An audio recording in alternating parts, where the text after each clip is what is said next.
अगर किसी मुसलमान को पता चले कि फलां इलाके में एक झूठे नबी ने नबूवत का दावा कर दिया है, अगर वो कहे ना चलो यार मैं उसे देख कर तो आऊं ना, यानी माद देखने के इरादे से कि मैं सिर्फ देख कर तो आऊं, कहती हैं अगर वो पहला कदम ही उठाता है ना इस नजरिए से, उसी वक्त वो बात देखा होगा जब सरकार की खत्म नबूवत के हवाले से हमारी असम्बलियों में अगर कुछ जालिमों ने छेड़छानी की तो बाद नहीं बल्कि बहुत सारे उलमा बाहर निकले, एहतजाज किया, तो कई साथी कहते हैं यार हुआ क्या है, क्या हो गया, क्या अगर उन्होंने छेड़ दिया है, क्या हो गया अगर उन्होंने उसे थोड़ी सी तरमीम कर दी।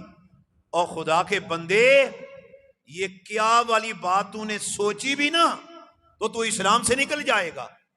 इसलिए कि मेरे करीम आका सरवरे कायनात सल्लल्लाहु अलैहि वसल्लम अल्लाह के आखिरी नबी बनकर आए हैं, और जो इसमें शक भी करता है उसका इस्लाम के साथ कोई ताल्लुक हो सकता? सब बोलो, इस्लाम के साथ ताल्लुक हो सकता?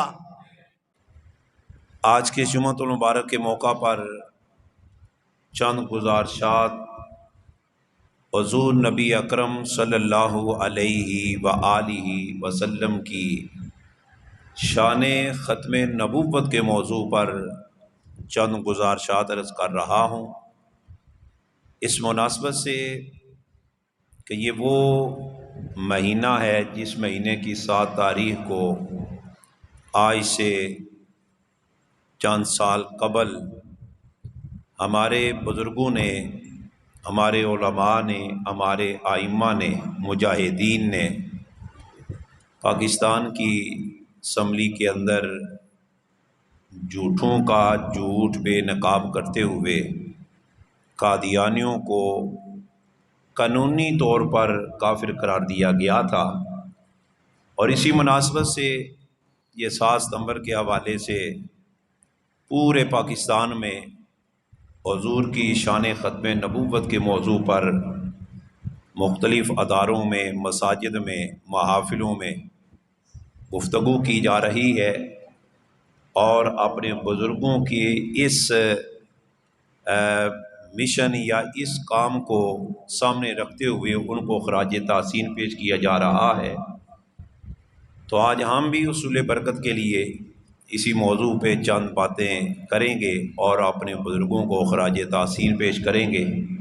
अल्लाह ताला हमारे इन रहनुमाओं और हमारे इन बुज़ुर्गों के मज़ारात पर जिन्होंने सरकार की ख़त्म नबूवत की खातर अपनी हर कुर्बानी पेश की, माली, जानी, औलाद के एतबार से, वक़्त के एतबार से, ये यूं ही असम्बली के अंदर काफिर करार नहीं दिया गया, बल्कि इस पर कई साल लगे, बहुत सारी कुर्बानियाँ हुई, बहुत सारे उलमा को तख्त-ए-दार पे भी लटकाया गया, और बहुत सारे शुहदा जो सरकार की ख़त्म नबूवत की खातर शहीद भी हुए। कई साल गुजरने के बाद अल्लाह ताला ने करम फरमाया उम्मत मुसलिमा पर। चूँकि देख लें आज के हालात के बाकायदा कानूनी तौर पर भी उनको काफिर करार दिया गया, इसके बावजूद आज वो मुसलमानों के घरों तक पहुँच चुके हैं। कारोबार के एतबार से, मामलात के एतबार से, तल्लक़ात के एतबार से आज के इस दौर में भी उनके ख़िलाफ़ बात करना बहुत मुश्किल हो चुका है, जबकि ये कानूनी तौर पर जिसको बाकायदा सारा पाकिस्तान, सारी कौम मानती है, अगर इनको काफिर करार न दिया जाता तो फिर पता नहीं ये क्या हशर करते, हमारी नस्लें किस तरह इनसे बच सकती। पर अल्लाह ताला का ख़ास करम हुआ, हज़रत इमाम अहले सुन्नत मौलाना इमाम शाह अहमद रज़ा खां, इमाम शाह अहमद नूरानी सिद्दीकी रहमतुल्लाह अलैह की शक्ल में, अल्लामा अब्दुल सत्तार खान नियाज़ी रहमतुल्लाह अलैह आपकी शक्ल में, अल्लामा अबुल बरकात, अल्लामा अबुल हसनात रहिमहुल्लाह, ये अजीम लोग थे जिन्होंने अपनी जानें कुर्बान करके, माल कुर्बान करके, इन्होंने बहुत सारी मेहनत करके इनको इस कूजे में बंद किया।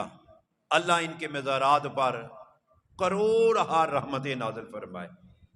और रही ये बात, बाद लोग इस अकीदा ख़त्म नबूवत के मौजू पर भी बात की जाए तो कई ऐसे मुसलमान हैं जिनके पास इल्म नहीं होता, वो कहती हैं भला ऐसे मौज़ूआत को छेड़ने की क्या ज़रूरत है, कोई ज़रूरी तो नहीं ये मसला बयान किया जाए। तो याद रखना, ये अकीदा ख़त्म नबूवत ये नमाज से ज़्यादा अहमियत वाला है, ज़कात से ज़्यादा अहमियत वाला है, हज से ज़्यादा हसास मसला है, रोज़े से भी ज़्यादा हसास मसला है। अगर इस मसले की असासियत को समझना है तो मैं एक दो बुनियादी बातें आप लोगों के सामने रखना चाह रहा हूं ताकि आप लोगों की तवज्जो इस मौजू की तरफ हो कि अकीदा ख़त्म नबूवत इतना हसास और इतना अहम तरीन नजरिया और अकीदा है जिसके मुतालिक हमारे इमाम आज़म अबू हनीफा रज़ी अल्लाह ताला अन्हो आप फरमाती हैं ये इतना हसास है, अगर किसी मुसलमान को पता चले कि फलां इलाके में एक झूठे नबी ने नबूवत का दावा कर दिया है, अगर वो कहे ना चलो यार मैं उसे देख कर तो आऊं ना, यानी माज देखने के इरादे से कि मैं सिर्फ देख कर तो आऊं, कहती हैं अगर वो पहला कदम ही उठाता है ना इस नजरिए से, उसी वक्त वो काफिर हो जाता है। जाना दूर की बात है, बात करना दूर की बात है, जाकर देखना दूर की बात है। इमाम साहब फरमाते हैं अभी सिर्फ इस नजरिए के साथ, इस सवाल के साथ कि यार देखो तो सही वो कौन है जिसने नबूवत का दावा किया है, अगर देखने की गरज से उसने अपने घर से कदम उसकी तरफ उठाया, पहला कदम उठा, अब वो लाख बार भी कलमा पढ़ रहा हो, कुरान पढ़ रहा हो, नमाजी भी हो, गाजी भी हो, हाजी भी हो, कारी भी हो, पहला कदम उठते ही वो दायरा इस्लाम से खारिज हो जाता है। अब खुद इस मसले की हसासियत और नजाकत को समझे। और फिर सिर्फ ये नहीं कि वो कोई गया है, अगर कोई बंदा मुसलमान है और खुदा ना खासा उसके सामने अचानक कोई झूठा दावा कर देता है जी माज़अल्लाह मैं भी नबी हूं, और मुसलमान आगे से सिर्फ इतना कहे ना कि जनाब अगर तुम नबी हो तो इस पर दलील दो, एक बार भी दलील मांगे ना वहीं से काफिर हो जाता है। बात मेरी समझ आ रही है ना? यानी ये जुमातुल मुबारक का जो खुतबा होता है इसमें इस तरह की असास मसले बताने ये हमारा फर्ज बनता है। हमारे इस मुल्क पाकिस्तान में आपने कई बार देखा होगा जब सरकार की खत्म नबूवत के हवाले से हमारी असम्बलियों में अगर कुछ जालिमों ने छेड़छानी की तो बाद नहीं बल्कि बहुत सारे उलमा बाहर निकले, एहतजाज किया, तो कई साथी कहते हैं यार हुआ क्या है, क्या हो गया क्या अगर उन्होंने छेड़ दिया है, क्या हो गया अगर उन्होंने उसे थोड़ी सी तरमीम कर दी। और खुदा के बंदे ये क्या वाली बात तूने सोची भी ना तो तू इस्लाम से निकल जाएगा। इसलिए कि मेरे करीम आका सरवरे कायनात सल्लल्लाहु अलैहि वसल्लम अल्लाह के आखिरी नबी बनकर आए हैं, और जो इसमें शक भी करता है उसका इस्लाम के साथ कोई ताल्लुक हो सकता? सब बोलो इस्लाम के साथ ताल्लुक हो सकता। बल्कि अब मैं तीसरी दलील देने लगा हूं, फिर मैं आगे मजीद इस मज़मून पर बात करूंगा कि मसला खत्म नबूवत इस अकीदे की असासियत को समझना है तो दो बातों से समझो। पहली बात है कि जब मुसैलमा कज़्ज़ाब बन संवर कर एक लश्कर पूरा तैयार करके कज़्ज़ाबों का सैयदना सिद्दीक़ अकबर के दौरे खिलाफत में उसने जब सर निकाला तो उस वक्त पता है सबसे पहले खत्म नबूवत का जो मुजाहिद बनकर मैदान में उतरा था वो सिद्दीक़ अकबर की जात थी। हुजूर की सारी उम्मत में बाकायदा एक मुजाहिद की हैसियत से लड़ने के लिए, मरने और मराने के लिए जिसने पहला कदम उठाया था वो खलीफा अव्वल सैयदना सिद्दीक़ अकबर थे।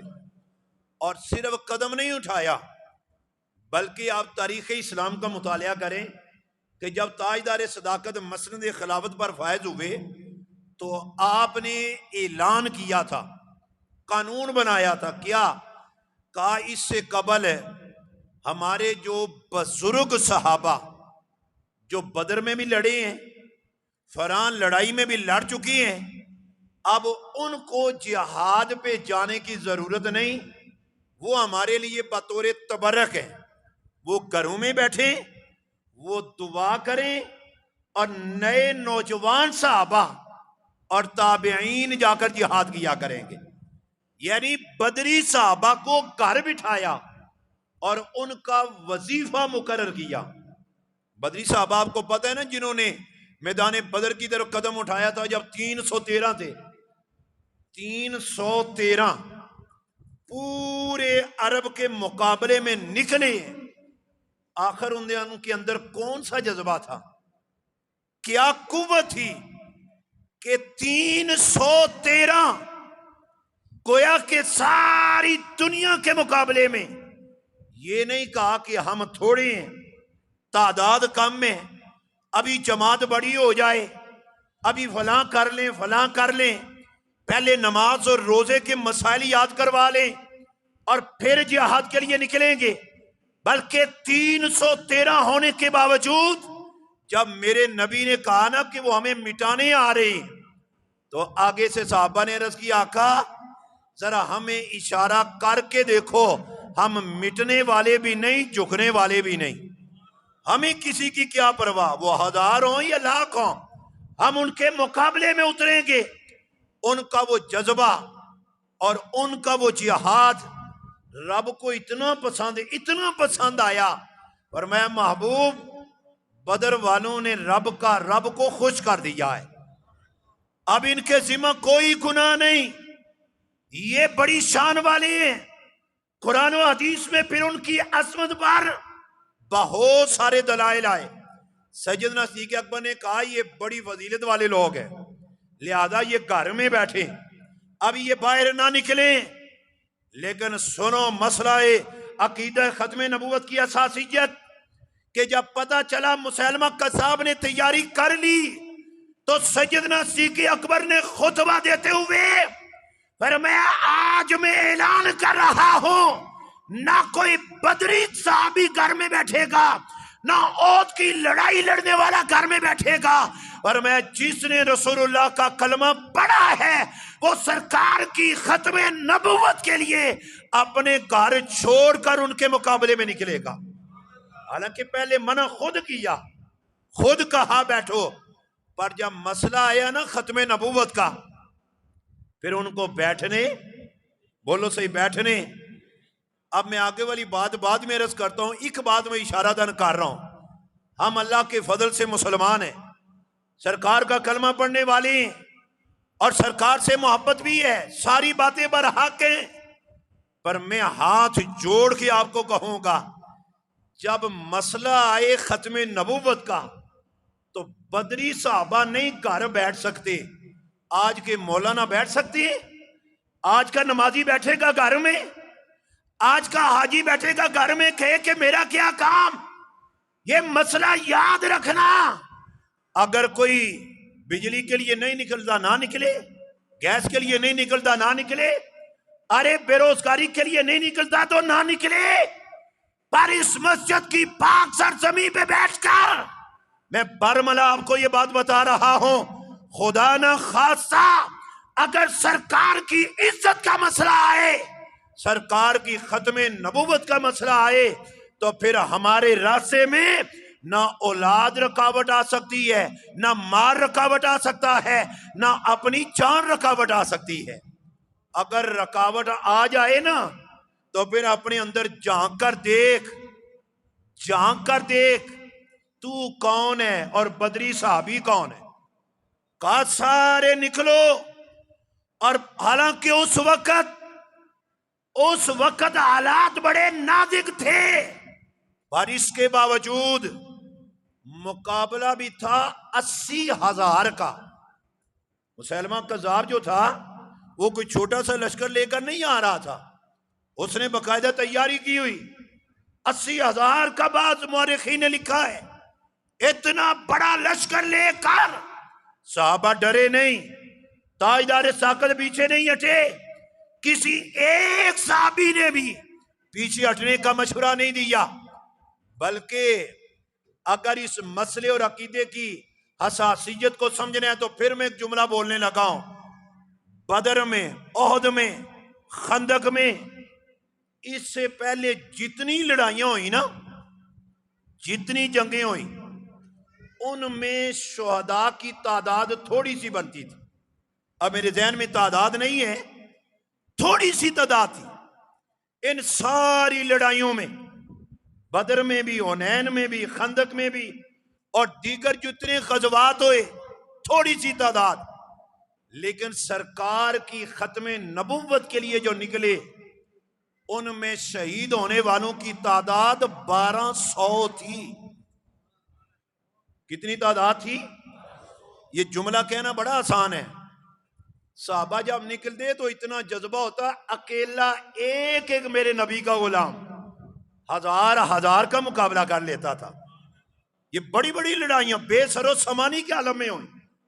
बदर में भी चंद ही शहीद हुए थे, चंद साहबा शहीद हुए, बावजूद इसके कि छोटी सी जमात है, असला कोई नहीं थे उनके पास। 2 घोड़े, 6 जिरे, 8 शमशीरें, बदलने चले थे दुनिया भर की तकदीरें। उधर थोड़ी सी तादाद में शहीद हुए, गज़वाए खंदक में थोड़ी सी तादाद में शहीद हुए, पर मुसैलमा कज़्ज़ाब के मुकाबले में आने वाले 1200 सहाबा। चलो 1200 का लफ्ज भी आप आजकल चूंकि आपके लिए इतना बड़ा नहीं रहा, आज तो रोजाना 1200 जा रहे हैं। ये फलां जगह पे बम धमाका हो रहा है, फलां जगह पे बम धमाका हो रहा है, इतने चले गए, इतने चले गए। 1200 एक तादाद। और दूसरी बात, 1200 में अक्सर हुफ्फाज थे, कुरान के हाफिज थे, कुरान के आलिम थे। अब यहां पे बड़ी बातें हैं, लेकिन एक बात तो जरूर अर्ज करता हूं, ये जो उस लड़ाई में ज्यादा तादाद आई है ना उफाद की और उलमा साहबा की, इससे एक और नजाकत सामने आती है। क्या कि बाकी लड़ाइयों में मर्जी से चलो, जिसका जी चाहते आगे लगो, जिसका जी चाहते आगे लगो, पर जब बात आए ना सरकार की खत्मे नबूवत की, जब मसला आए ना खत्मे नबूवत का, उस वक्त मुआशरे के जो बेहतरीन लोग, कुरान के हाफिज, कुरान के आलिम, उन्हें सबसे अगली साह में खड़ा होना पड़ता है। इससे बढ़कर और नजाकत क्या होगी? यह मसला बड़ा नाजुक है, और बल्कि ये वो मसला है, देखो ना, जिहाद जिहाद है, किसी भी रंग में हो। ये जो इस वक्त हमारे मुल्क की सरहदों पे खड़े हैं अफवाज पाकिस्तान के वो नौजवान जो पाकिस्तान की हिफाजत के लिए खड़े हैं, अगर वहां पे दुश्मन से मुकाबला होता है तो ये शहीद हैं या नहीं? बोलो तो सही, शहीद है ना। इस तरह शहादत के और भी मर्तबे हैं, इसमें कोई शक नहीं। शहीद शहीद है, पर वो शहीद जो सरकार की इज्जत, सरकार की नामूस और सरकार के खत्मे नबुव्वत के ताज के लिए शहीद होता है। प्यार से बोलो ना सुभान अल्लाह। मैं बड़े जिंदाबाद जिंदा जिंदाबाद जिंदा जिंदाबाद जिंदा। ये जो सरकार की खत्मे नबूवत के लिए शहीद होता है, वो ऐसा शहीद है जिस पर शहादत वाले भी नाज करते हैं। शहादत वाले भी नाज करते हैं। देखो आज के शोर में इस मुल्क पाकिस्तान की तारीख पढ़ लें, बड़े बड़े उलमा तारीखे पाकिस्तान के लिए निकले, शहीद हुए, हमारा मुल्क बना, तारीखें चली, सब कुछ होता रहा। लेकिन कई साल गुजर गए, जिन्हें सबसे आगे बढ़कर आज भी सलामियां पेश की जा रही हैं, वो वही हैं जो जिन्होंने सरकार की खत्मे नबूवत पर पहरा दिया है। चाहे वो इमाम शाह अहमद नूरानी सिद्दीकी हो, चाहे मौलाना अब्दुल सत्तार खान नियाजी हो, इन जैसी जैसी भी शख्सियात हैं, रहती दुनिया तक इन्हें कौम खराजे तासीन पेश करती रहेगी। अच्छा, आप सुभान अल्लाह नहीं कह रहे, मुझे भी समझ आ रही है, आपको मसला नहीं समझ आ रहा, आके क्या हो गया, तुम ही सलामियां पेश कर रहे हो। मैं दलील देता हूं, जो सरकार की खत्मे नबूवत के लिए शहीद हो ना, सिर्फ हम सलामियां नहीं देते, मेरे आका भी हाथ उठा देते हैं। अब तो जोर से कह दो सुभान अल्लाह। भाई ये सिर्फ तेरा और मेरा मसला नहीं, तारीख गवाह है इस बात पर, जिसने सरकार की इज्जत और नामूस के लिए और जिसने खत्मे नबूवत के लिए पहरा दिया, जान पेश की, मेरे और आपके रहमत अली आलमीन आका की ज़हरी हयात मुक़द्दसा में हुज़ूर अलैहिस्सलाम तशरीफ फरमा है। मस्जिद नबवी का पुरौनक माहौल है। चलो तसव्वुर करें जरा, मदीने का शहर है, रहमत की लहर है, मदीने की गलियां हैं और क्या ही मिस्री की डलियां हैं, रियाजुल जन्ना की बहारें, सहाबा की कतारें, हुजूर बादा फरोश हैं, सहाबा बादा नोश हैं, साकी की धूम है, रिंदू का हजूम है, मजमा लगा हुआ है, माहौल सजा हुआ है।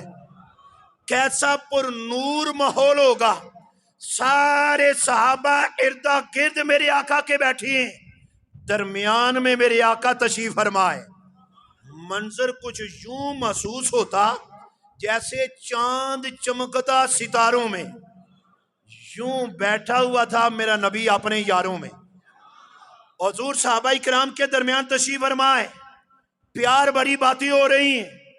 उसी दौरान मुसैलमा कज़्ज़ाब ने ऐलान कर दिया, सरकार के दौर में या आखिरी दौर की बात है, उसने अपना एक नुमाइंदा भेजा खत देकर, जाओ जाकर मोहम्मद अरबी सल्लल्लाहु अलैहि वसल्लम के पास ये खत ले जाओ और हम आपस में कंप्रोमाइज कर लेते हैं। खत का मतन क्या था?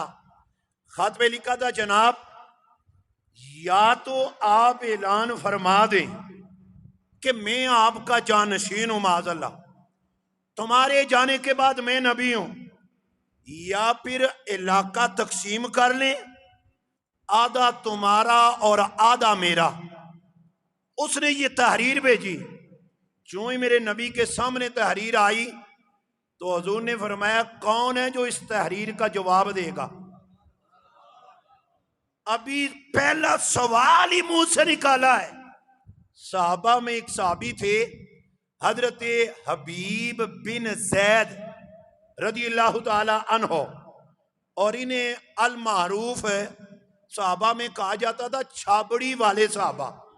छाबड़ी वाले समझते हो ना, ऊपर वो छाबा उठा के उसमें खजूरें बेचा करते थे। इनका जिस्म बड़ा पतला था और कमजोर सा जिस्म था, बिल्कुल कमजोर जिस्म।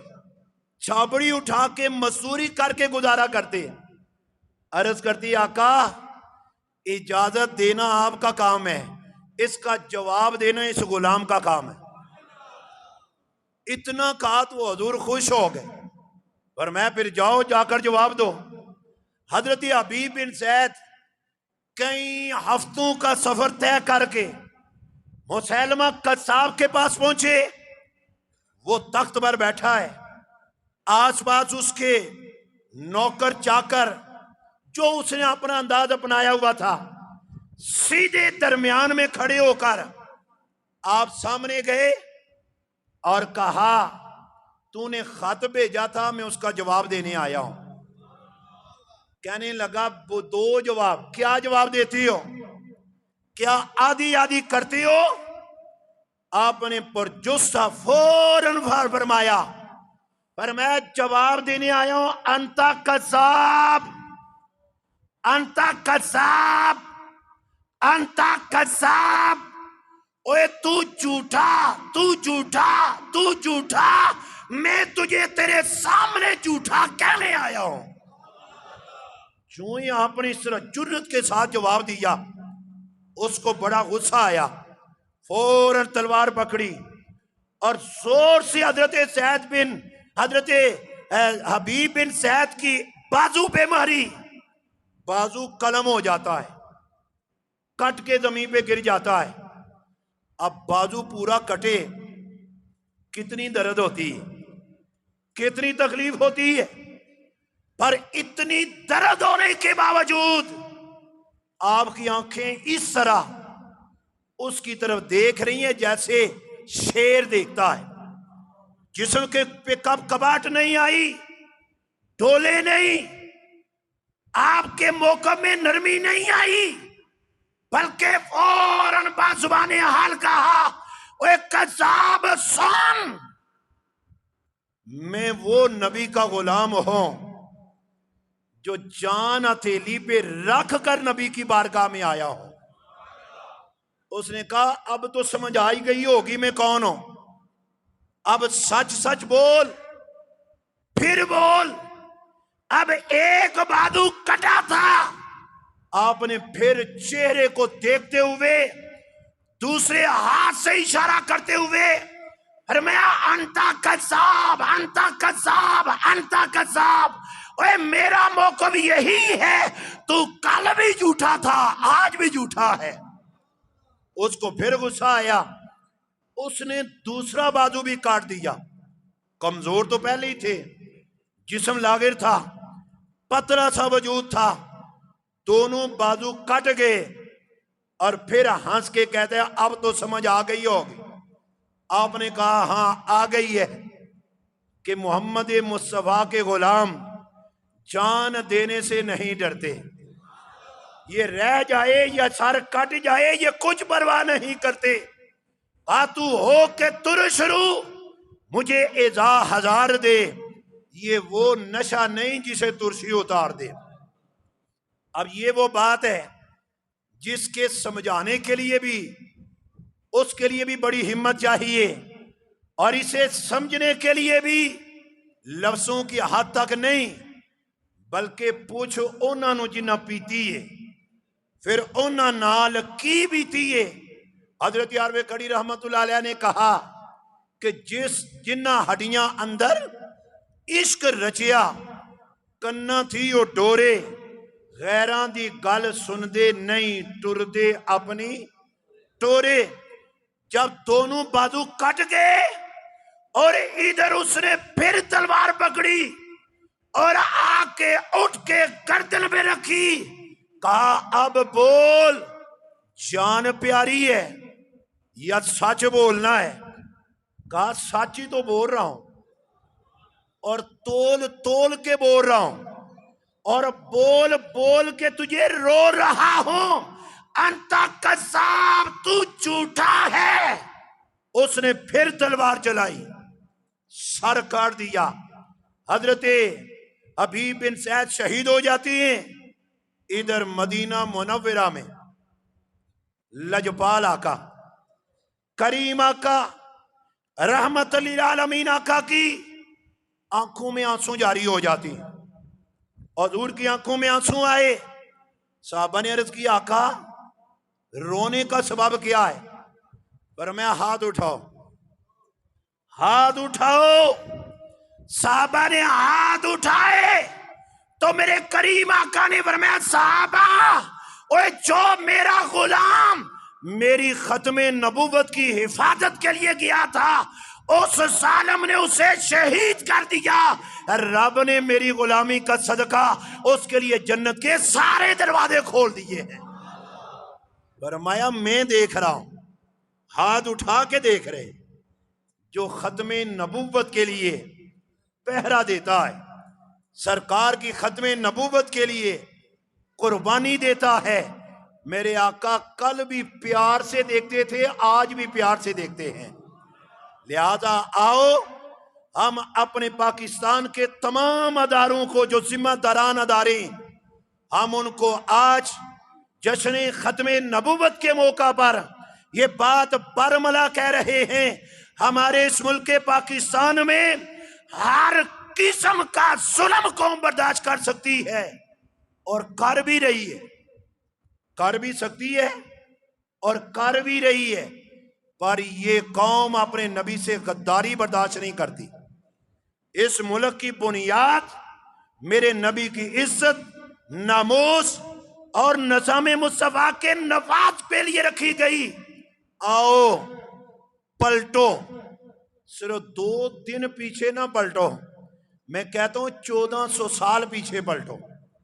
जितना पीछे जाओगे उसमें तुम्हारी तरक्की है। बाकी कौमें है ना, बाकी वो आगे जाएं तो तरक्की है। हमारा आज का मुसलमान भूल गया है, वो शायद कहते हैं दूसरों के साथ हम भी आगे आगे जाएं तो हमारी तरक्की होगी। मेरे सर पे कुरान रख ले, कल भी नजरिया ये था, आज भी नजरिया ये है, मुसलमान की तरक्की आगे जाने से नहीं होती, मुसलमान की तरक्की नबी के कदमों में जाने से होती है। अपने नबी के करीब आए, अपने नबी की इज्जत का तहफ़्फ़ुज़ करें, ख़त्म नबूवत के लिए काम करें, और जहां भी सरकार की इज्जत और नमूज का मसला आए तो अपने आप को पेश पेश आगे रखें। यकीनन अल्लाह भी तुम्हारा हामी होगा, अल्लाह का हबीब भी तुम्हारा हामी होगा। दुआ करता हूं कि अल्लाह ताला हम सब को अपने महबूब की इज्जत और नमूज की खिदमत के लिए कबूल फरमाए।